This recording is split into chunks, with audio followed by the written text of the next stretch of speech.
everyone, welcome back to my channel and thank you guys so much for tuning in to watch Just How TV.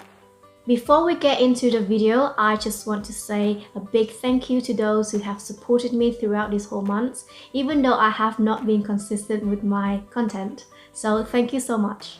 As a comeback video, I thought I would share a bit of my personal story with you so that you can get to know the girl behind this channel, and most importantly to reach out to those who have or are in a similar situation as myself many years ago. I want to bring awareness to the National Care Leavers Week and hopefully to destigmatize ideas of those who grew up in foster homes.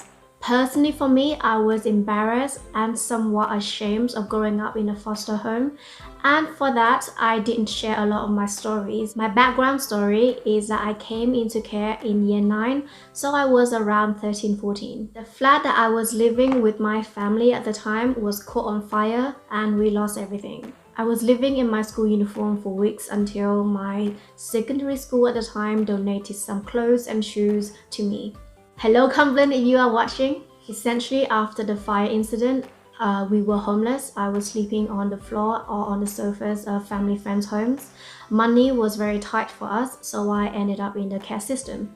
I have moved to 3 different foster homes in less than 3 years, and this is quite common for children in foster homes to move around quite often. I stay with my first foster carer, and let's just call her Mary.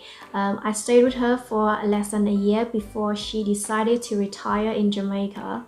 Mary was very lovely. We would go to church together, we did many things together, and she taught me a lot of things about the outside world. She even painted my room green as a surprise because she knew I loved the color green. So I was very upset when she was retiring and I had to move to a second home. And the second home was not what I expected. It was in the end a failed placement. The sake of the story, we shall call the second foster carer Karen. I was with Karen for about a year, and throughout the whole time there, I never felt part of her family. Anyways, it got so bad that eventually my social worker took me out of that home and put me with Leslie, the woman I lovingly call Jamam, which is short for Jamaican Mom. Leslie was the exact support that I needed, or in fact, any child living in a care home needed to thrive and achieve their potential. She was there every step of the way and never missed a parent evening. She was there for all of my graduation ceremonies. Leslie knew I liked maths and have a keen interest in finance, so she motivated me to read certain books and pointed me in the right direction so that I can achieve my goal of working in the city. Eventually, I studied economics at A-level and university. I applied to work in investment banking at Credit Suisse and got the internship, and it was one of the achievements that I'm very proud of.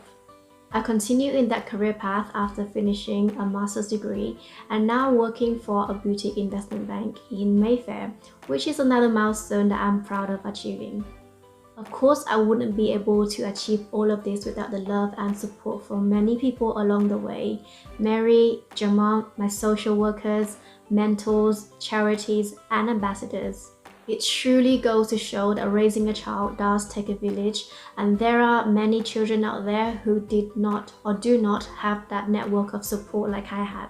So this week is National Care Leavers Week, and I want to draw attention to this cause as it is very close to my heart. I want to draw attention to some stories of foster children and care leavers who have or are struggling with drug abuse, depression, negligence, and tell them that there are help and support available. And there is certainly light at the end of the tunnel. I want to highlight 3 charities that are actively spearheading and making a real difference to those that are in difficult positions. The Helena Kennedy Foundation, a charity I hold dearly, that financially supports people who want to go into higher education. IMO for giving those in care and care leavers a voice, and finally Become for their work with care leavers across the country. All future revenue from this video will go towards these charities. If you would like to make a donation to them directly, please follow the links in my description down below. Thank you all for watching.